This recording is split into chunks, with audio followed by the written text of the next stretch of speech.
Ya se está grabando. Perfecto. Bueno, entonces ya hablamos de la técnica para tomar las imágenes de OCT, la interpretación de todos los cuadros que este nos brinda y de los artefactos o de los errores en la interpretación que podemos tener. Ahora vamos a hablar de cuál es la utilidad real del OCT en glaucoma. Entonces, en primer lugar, o lo primero que ha sido comprobado es en el diagnóstico de la enfermedad. Tenemos que para el diagnóstico de la misma, el grosor de las capas de fibras nerviosas es el mejor parámetro a evaluar.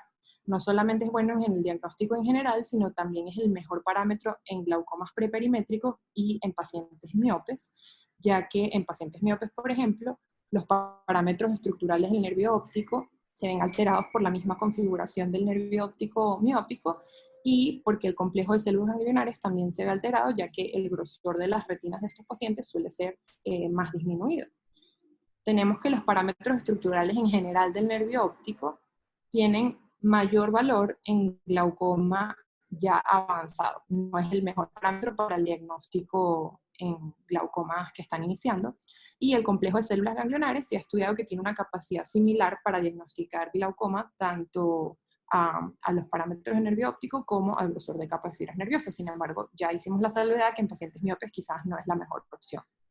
En cuanto al screening, es decir, hacer OCT de nervio óptico y capa de fibras nerviosas, incluso de células ganglionares, a toda la población solo para hacer screening, no es una herramienta costo efectiva, pero se puede utilizar como screening con alta sensibilidad si utilizamos una población target, es decir, una población muy específica que en este caso van a ser los pacientes de alto riesgo. OCT en esos pacientes sí puede servir como una buena herramienta para hacer screening. Y pues para evaluar la progresión, ya en pacientes que tienen diagnóstico de glaucoma, sabemos que es una herramienta sumamente útil y ya estudiamos qué medidas permiten en el OCT realizar el análisis de progresión del daño.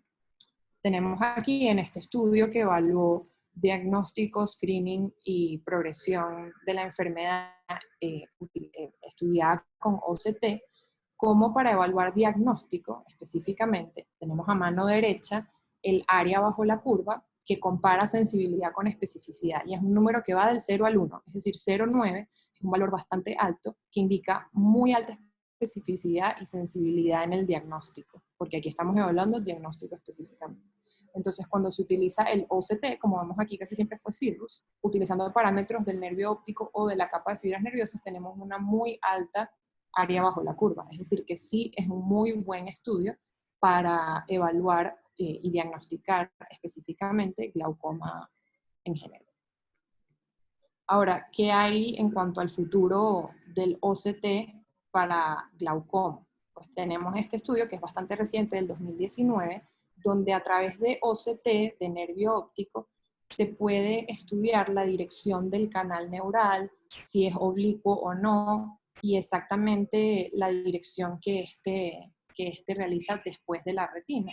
Entonces tenemos aquí cómo se hace, como ya habíamos visto en tomogramas, se pueden hacer medidas muy específicas delimitando cada una de las capas de la retina. En este estudio se utilizó un OCT de tipo Spectralis, que es tiene una mejor resolución, un poquito más avanzado que el Cirrus HD, y vemos cómo no solo estudian o delimitan la capa de fibras nerviosas, la membrana limitante interna y la membrana de Bruch para hacer los cortes en los bordes del disco, sino que también evalúan un nuevo parámetro que es la apertura anterior del canal escleral, que sería lo más externo que tenemos acá.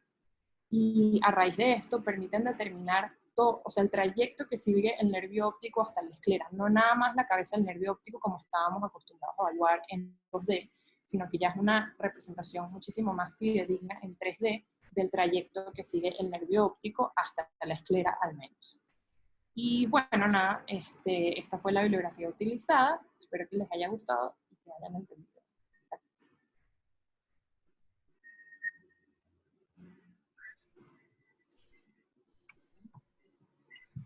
Ok, muy bien, Cintia. Muy bien. No sé qué dudas, qué preguntas hay o qué comentarios. Yo quería hacer un comentario de que, bueno, obviamente el OCT sí es una herramienta muy importante para el diagnóstico, pero es como que lo principal que se lleven es que el diagnóstico lo vamos a hacer realmente es la clínica y que este tipo de estudios nos va a ayudar a corroborar lo que nosotros vamos a ver en la clínica del nervio óptico. ¿Por qué? Porque estos estudios no tienen el 100% de sensibilidad y especificidad. Es decir, que no vas a detectar todos los casos, y además que si llegas a detectar casos, algunos pueden que no sean, ¿okay? O sea, no llegan al 100%. Entonces hay que saber interpretar el estudio realmente. Como lo dijo muy bien Cintia, hay muchas cosas que pueden hacer que nosotros podemos interpretar mal un OCT. O sea, podemos tener una clase completa con casos de cómo puede uno pensar que un paciente puede tener glaucoma por un OCT y no es real. O también hay casos en los cuales hay pacientes, por lo menos yo he tenido pacientes que sé que tienen glaucoma porque yo veo el defecto en la capa de fibras nerviosas y el OCT todavía no lo llega a detectar. Entonces no podemos guiarnos simplemente por el OCT. Es realmente una herramienta muy buena, pero siempre tiene que estar a la par de lo que nosotros veamos clínicamente. Exacto. Bueno, y también la acotación de que en discos que sean muy inclinados el OCT no va a ser confiable. Hay otros estudios que son preferibles en ese caso, que lo veremos en clases más adelante. Sí, no sé si tienen otra clase de eso, no sé si hay una clase que tengan de... ¿De cómo? Tendremos que dar una clase CRT. Bueno, una cosa que yo les iba a comentar. Tendríamos que agregar el angio-CT. Sí, una cosa que les iba a comentar del OCT, como lo explicó Cintia, que permite hacer una buena límite del nervio óptico. Siempre se ha dicho que el HRT es uno de los estudios que permite como que evaluar mejor los diámetros de la cabeza del nervio óptico, pero en el HRT está el problema de que el que hace el estudio es el que tiene que como que hacer el dibujo como tal del disco. Pero yo, tomando en cuenta lo que explicó Cintia, yo pienso que el OCT es muy bueno, porque como te limita como tal, te hace bien el límite, por lo menos podemos confiar bastante con el OCT del tamaño como tal que nos da. Por lo menos saber que nos podemos guiar de que un nervio es asimétrico, uno es más grande que el otro, para poder interpretar si una excavación es diferente simplemente por el tamaño del nervio óptico. Eso nos puede ayudar. Y lo otro es que en discos ópticos muy grandes, mayores a los valores promedio, pueden dar falsos errores, porque como dijo Cintia, el scan lo hace a 3.45 milímetros del borde del disco. Entonces en un disco promedio, en ese lugar es donde va a haber la mayor cantidad de fibras nerviosas. O sea, como los polvos donde van a tener mayor cantidad de fibras nerviosas. Pero si es un disco óptico o muy pequeño o es muy grande, ese scan va a ser siempre a esa misma medida, a 3.40 y pico, y entonces no te va a dar en discos pequeños o grandes el valor real de la capa en mayor grosor en ese lugar. Por eso puede ser diferente el valor. ¿Me explico? Sí, perfecto. De hecho, en uno de los iRounds que hubo de ICAME, creo que fue la semana pasada, hablaron justamente de eso, de la importancia de darse cuenta del centrado y del tamaño del nervio óptico. Si es un disco muy grande, pues la cantidad de fibras que va a evaluar es mucho menor y por tanto puede dar un falso resultado de disminución del grosor. Exactamente. Igual si el disco óptico es inclinado o si el disco óptico tiene una atrofia peripapilar importante, entonces si hay una atrofia también lo va a interpretar diferente la capa de fibras nerviosas en ese lugar. Exacto. Ese webinar estuvo muy bueno, el de el round de ICAME, y justamente de esa clase a mí me llamó la atención una frase que dieron, que es que el OCT hay que evaluarlo más como un radiólogo que como un corredor de bolsa. O sea, no hay nada más que ver, no sé, ¿me escuchan? Sí. No hay nada más que ver los números y los colores, sino analizarlo a profundidad. Porque como dijo Cintia, la base normativa en la que se basan los datos, a veces hay casos que se salen de esa base normativa y un buen análisis de cada estudio es lo que te va a permitir diferenciar si eso en verdad es un defecto glaucomatoso o si estamos con un nervio óptico normal. Igual el área de la mácula, o sea, el estudio de las células ganglionares, hay que tomar importancia en la parte de cómo interpretarlo si el paciente tiene alteraciones de la mácula como tal, porque también te puede dar déficit de la capa de fibra, no solamente porque el glaucoma, sino por las mismas alteraciones de la mácula, ¿no? Entonces, exacto. Yo tuve un caso una vez de un paciente que está diagnosticado de glaucoma y cuando lo evaluamos tenía una lesión tenía una corioretinitis, y esa corioretinitis, esa lesión de toxo, estaba haciendo un defecto bastante localizado de la capa de fibras nerviosas, y ese paciente estaba diagnosticado como un glaucoma, cuando no lo era. Entonces, casos así múltiples uno puede llegar a ver. Y tenía una sí, pregunta para la doctora Lilian y la doctora Reverón.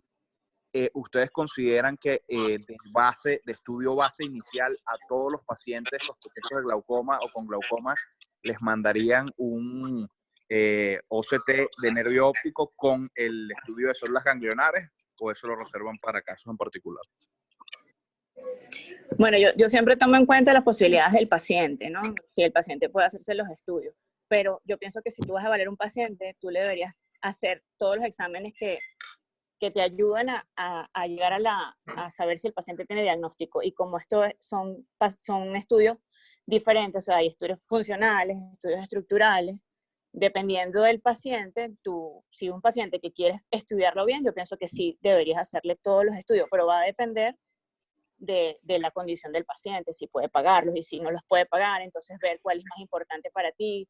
Lo importante es que tú en la clínica a ti realmente te parece que el paciente tiene glaucoma. Ahora, si tú clínicamente ves un nervio completamente sano, tú puedes hacer una foto del nervio óptico para corroborar en la foto que todo esté bien, y probablemente no va a ser un OCT si te parece que no hay daño. Paciente que tiene sospecha de glaucoma, que realmente tenga signos Exacto. clínicos después de una evaluación completa de que hay sospecha, yo creo que sí sería importante hacer un OCT. Lo que pasa es que hay mucho, y a uno le llegan que le están pidiendo OCT a Raimundo y todo el mundo. Exacto. ¿Ok? Niños que tienen 12 años o llegan inclusive pacientes con un OCT que le dicen que tienen glaucoma y resulta que tienen una señal de 3 el estudio y ese estudio no sirve para nada. Entonces, con respecto a tu pregunta, yo sí que tiene importancia. A este nivel es donde más importancia tiene ese estudio. Hecha de glaucoma, que quizás un estudio como un campo visual todavía no es suficiente el daño para que te dé nivel del campo visual. Entonces aquí realmente sí sería de utilidad el OCT.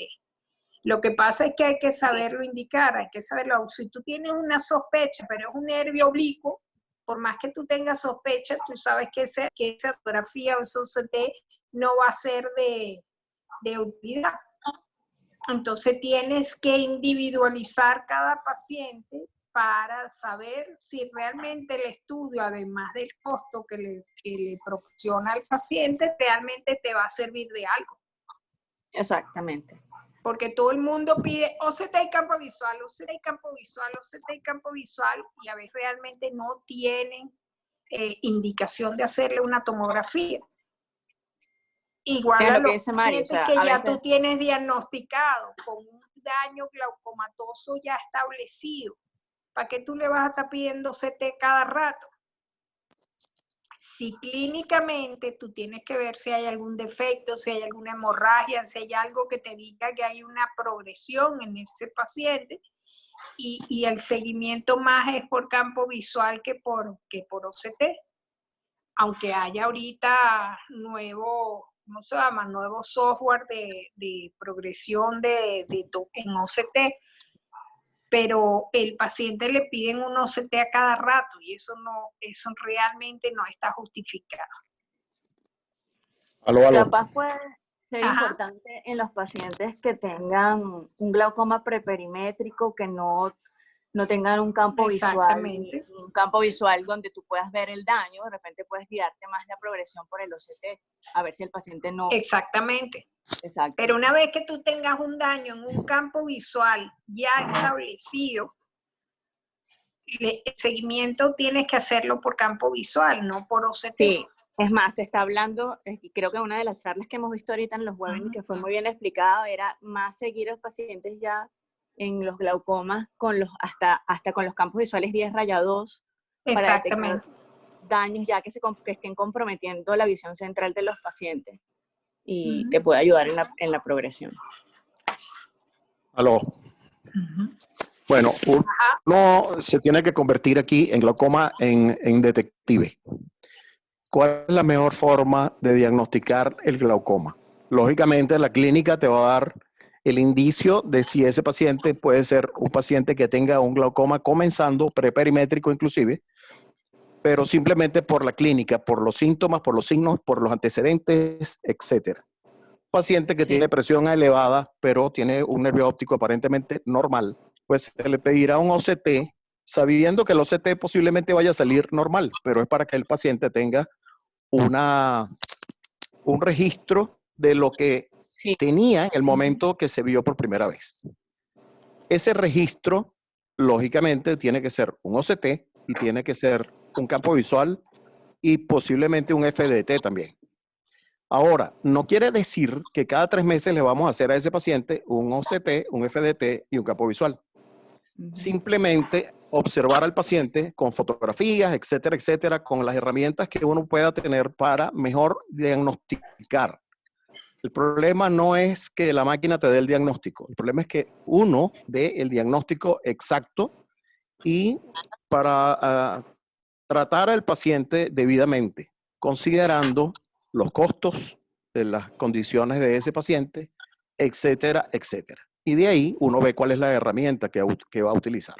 Para utilizar las herramientas deberíamos saber qué herramientas y cómo funciona. Yo he visto muchos casos donde están diagnosticados glaucomas porque tienen una excavación sospechosa. Son glaucomas de tensión normal, diagnosticados por un OCT. Y cuando el paciente trae el OCT, entonces nos damos cuenta de que tiene infinidades de errores, como lo dijo María Elena, errores de uso de la máquina o de mala interpretación. Por ejemplo, se vieron las manchas negras por artefactos, sea miodesopsias o lo que fuera. Pero uno tiene que detectarlos porque esos artefactos te dan una mala información de la capa de fibras nerviosas. Y esa mala información de la capa de fibras nerviosas, aunque el estudio salió con 8 de veracidad, ese estudio está mal hecho, porque ese punto negro te está disminuyendo la capa de fibras nerviosas o el valor de la capa de fibras nerviosas y resulta que es mentira. Entonces, el campo visual, lógicamente, va a salir normal. Entonces dice, bueno, es un glaucoma de tensión baja preperimétrico. Ya el diagnóstico está perfectamente dado. La presión normal, ya le colocamos gotas porque ya es un glaucoma de tensión normal. Y si ese paciente no busca una segunda opinión, pues ese paciente se quedó con su diagnóstico de glaucoma de presión normal de por vida, usando unas gotas que nunca debió usar y nunca posiblemente ha tenido ese diagnóstico porque fue mal diagnosticado por un OCT. Esa es una. Segundo, también lo dijo María Elena, pacientes que llegan con 12 años, 13 años con OCT alterados, por supuesto, son alterados porque las máquinas están basadas en 18 años, los normogramas son de 18 años en adelante. Ahora, eso no quiere decir que a un niño de 12 años no se le haga un OCT. Se le puede hacer un OCT simplemente para la medición de los nervios ópticos, del tamaño, de las excavaciones, etcétera, etcétera, y hacer un seguimiento más o menos, porque esto no es para progresión del disco, pero uno puede ver más o menos el tamaño. Fíjense que si nosotros hacemos un OCT hoy, el tamaño del disco puede ser 1,92 y en el próximo OCT es 1,95. Entonces tampoco tiene realmente una medición exacta. Hay que tener mucho cuidado. Ajá. Por otro lado, vienen los glaucomas diagnosticados en pacientes miopes. Según los normogramas de los últimos OCT, están basados hasta los 12 dioptrías de miopía. Sin embargo, sabemos que la capa de fibras nerviosas en los pacientes miopes es mucho más delgada. Entonces también hay que tener cuidado en los que tienen los discos ovalados. O sea, no es una herramienta 100% segura. Y los campos visuales, lógicamente, menos todavía. De hecho, cuando tienen una lesión del campo visual, ya tienes el 40 o el 50% de disminución de la capa de fibra. O sea que la clínica sigue mandando y haciendo los exámenes exactamente cuando se tienen que hacer y bien interpretados. Hay otros casos, por ejemplo, pacientes de 80 años, 90 años que tienen tosis palpebral, que tienen cataratas, que tienen ojos secos por el uso de gotas, etcétera, etcétera. Y los campos visuales, entonces le vamos haciendo campos visuales a esas que quedan dormidos en el aparato.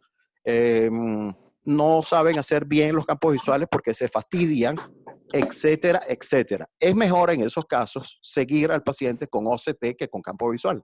Exacto. El OCT es mucho más rápido, nos damos cuenta de qué es lo que está pasando. No podemos hacer una progresión exacta, pero sí nos damos cuenta de que el paciente está mejorando está estable o está empeorando, ver la calidad de vida que tiene ese paciente, cuál es la expectativa de vida que tiene el paciente para poder nosotros hacer cualquier tipo de tratamiento. Bueno, hemos oído una clase muy buena. También hace falta lo del angio-OCT, que es muy importante porque a veces la capa de fibras nerviosas está mal diagnosticada o mal cuantificada cuando tenemos problemas en la mácula. Entonces sería ideal tener el angio-OCT, nos evitamos la inyección, nos evitamos toda la parte del fastidio y lo engorroso que es el diagnóstico de un problema macular y está relacionado la mácula con el glaucoma en ese caso. Entonces esa sería la máquina ideal, el OCT, el angio-OCT para todos los casos. Nosotros tenemos una clase de angio-OCT pautada con Asdrúbal para retina.